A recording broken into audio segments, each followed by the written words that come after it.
Welcome to Suman TV. కొబ్బరి పాయసం చేసుకుందామండి. ఈ పండగ రోజుల్లో చేసుకోవచ్చు. మామూలుగా మనం చక్కెర పొంగల్ చేస్తాము, పాయసం మామూలు క్షీరాన్నం చేస్తాం కదా. కొబ్బరి పాలతోటి పాయసం చాలా బాగుంటుంది. అయితే దీనికి బెల్లం వాడతారు ట్రెడిషనల్గా. ఇవాళ రేపు బెల్లాలు వేస్తే పాయసం ఏంటో విరిగిపోతుంది.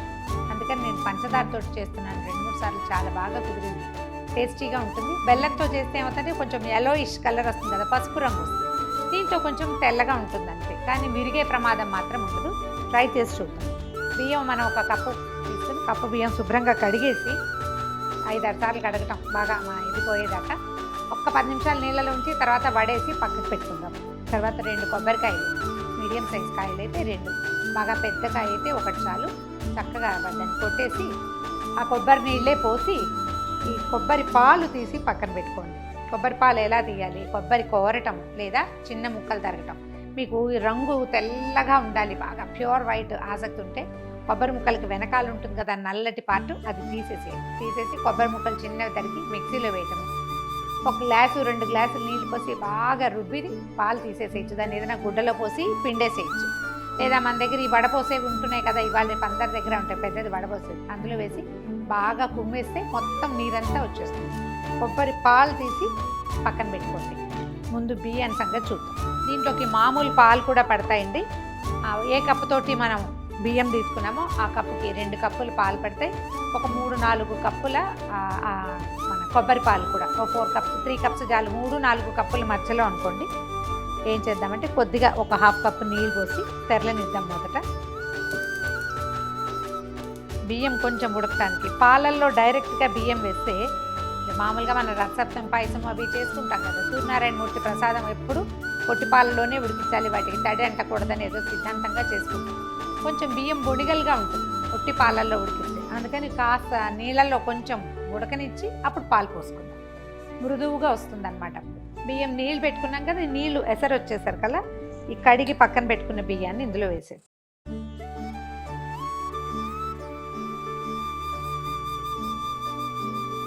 ఇత్తడి గిన్నెలో చేసుకోండి, ఇలాంటి పనులు బాగుంటాయి. ఈ నీళ్ళు ఎగిరే టైంకి పాలు పోసేద్దాం. ఈ లోపల ఒక 4-5 సీమ బాదం పప్పుల్ని నీళ్ళల్లో నానబెట్టి సన్నగా పొడుగ్గా చీలికలు తరిగా నీటిలో నానబెడితే చెక్కు వచ్చేస్తుంది. ముక్కలు మెత్తగా తెగుతాయి అన్నమాట. ముక్కలు తీసాం. తర్వాత ఏమో కాసిన జీడిపప్పులు, తర్వాత కొన్ని కిస్మిస్లు తీసుకుందాము. ఓ 2 కప్పులు పాలు పోసేద్దాము ఇందులో. ఒకసారి గరిటెతో పైకి కిందకి కలిపితే పాలల్లో బియ్యం ఉడకటం మొదలెడుతుంది. పాలు ఎగిరే టైంకి మనం కొబ్బరి పాలు పెట్టుకున్నాం కదా, అవి పోసుకుంటాం. కాస్త మీడియం హై ఫ్లేమ్ మీదే ఉంచండి. ఒకసారి బియ్యాన్ని కదిపేస్తే మనకి ఇవి ముద్ద కాకుండా ఉంటాయి. ఉడకనిద్దాం దీన్ని. ఈ లోపల మనం ఏం చేద్దాం అంటే జీడిపప్పులు, కిస్మిస్లు, బాదం పప్పు ముక్కలు వేయించుకోవటం. తర్వాత కొద్దిగా ఒక 4-5 కుంకుమ పువ్వు రేకల్ని కాసిన పాలల్లో వేసి పెడితే పాయసానికి కొంచెం రంగు వస్తుంది. ఎందుకంటే మనం తెల్లగా చేయబోతున్నాం కదా, పంచదార వేస్తున్నాం కాబట్టి కొద్దిగా కలర్ రావడం కోసం మనం కుంకుమ పువ్వుని నానబెట్టుకోం. పాలు ఎగిరిపోయినాయి దాదాపుగా. అన్నం కూడా ఉడుకు పట్టేసింది కదా. ఇప్పుడు మనం రసం తీసి పెట్టి, రసం కాదు ఏమంటారు దీన్ని, పాలు తీసి పక్కన పెట్టుకున్నాం కదా, కొబ్బరి పాలు ఇందులో పోసాం. కొద్దిగా రద్దు వస్తుందేమో చూసుకోండి. పాలు ఎక్కువ పడ్డాయి కదా, ఇవన్నీ ఎగరటానికి పెట్టాలండి. ఇందులో పాల చిక్కదనం ఎంత ఉంటుంది, ఒక 30% ఉంటుంది. తత్మావన్నీ నీళ్ళే, పాలు తీస్తాం కదా. ఈ నీళ్ళు ఎగిరిపోయేదాకా కొంచెం గరిటె ఇందులో వేసి పెట్టండి. హైలో పెట్టినా పర్వాలేదు. దగ్గర మాత్రం ఉండి కొంచెం కొంచెం కదుపుతూ ఉంటే చక్క పాలు ఎగిరిపోతాయి, అన్నం ఉడికిపోతుంది. పాలు పూర్తిగా ఎగిరిపోయినాయి, అన్నం మెత్తబడిపోయింది. ఇప్పుడు ఏం చేద్దామంటే పంచదార వేసేద్దాం.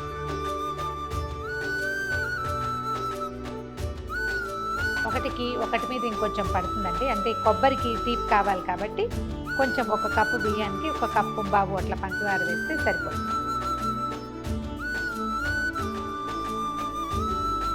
ఇప్పుడు ఏం చేద్దామంటే పాలల్లో నానబెట్టి పెట్టాను కదా, ఈ మన కుంకుమ పువ్వు రేకలు ఇవి కూడా వేసేద్దాం. ఈ పంచదార కరిగి ఇది మన పాయసం పుట్టుగా సెట్ అయ్యే లోపల కొద్దిగా నెయ్యి పెట్టి మనం బాదం పప్పులు, జీడిపప్పులు, కాసిన కిస్మిస్లు వేయించేసుకుంటాము. అడుగు మాడిపోతుంది, అలాంటి భయాలు ఏమక్కర్లా. పంచదార ఏంగానే కరిగిపోతుంది.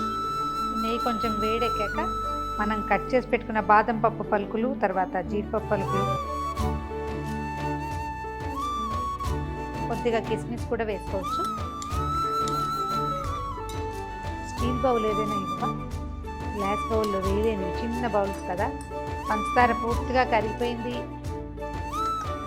పాయసం చక్కగా పాళంగా కనపడుతుంది.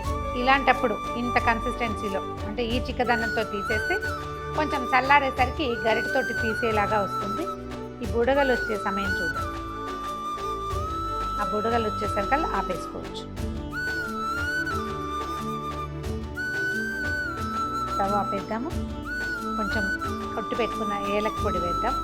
ఏలక్కాయలు వేసేటప్పుడు తొక్కులు తీసేసి చక్కగా గింజల్ని మాత్రం పంచదారతో కలిపి కొట్టేస్తే చూడ్డానికి బాగుంటుందండి. నోట్లోకి మధ్యలోకి రావటము, దాన్ని గెస్ట్లు ఎవరైనా ఉమ్మేయటము అలాంటి చికాకు లేకుండా ఉంటుంది.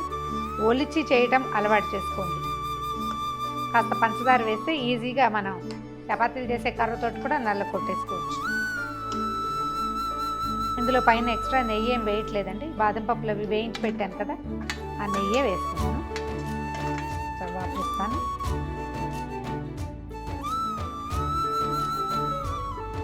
రెడీ టు సర్వ్ కొబ్బరి పాయసం. ఇది కొంచెం చల్లారనిస్తే చక్కగా సెటిల్ అయ్యి బాగా వస్తుంది.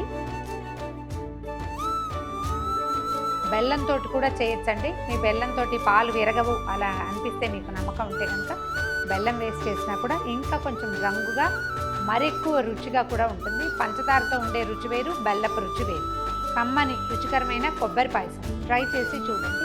బెల్లంతో కూడా ట్రై చేయొచ్చు. హెల్దీ అనుకుంటే ఆ ట్రైల్ కూడా వేసి చూడండి. ఈ వీడియో కనుక మీకు నచ్చినట్లయితే లైక్ చేయండి, షేర్ చేయండి.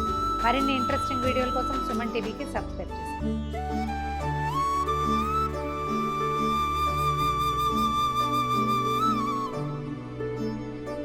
సుమన్ టీవీలో మీ పర్సనల్ అండ్ బిజినెస్ ప్రమోషన్స్ కోసం కింది నెంబర్కి కాంటాక్ట్ చేయండి.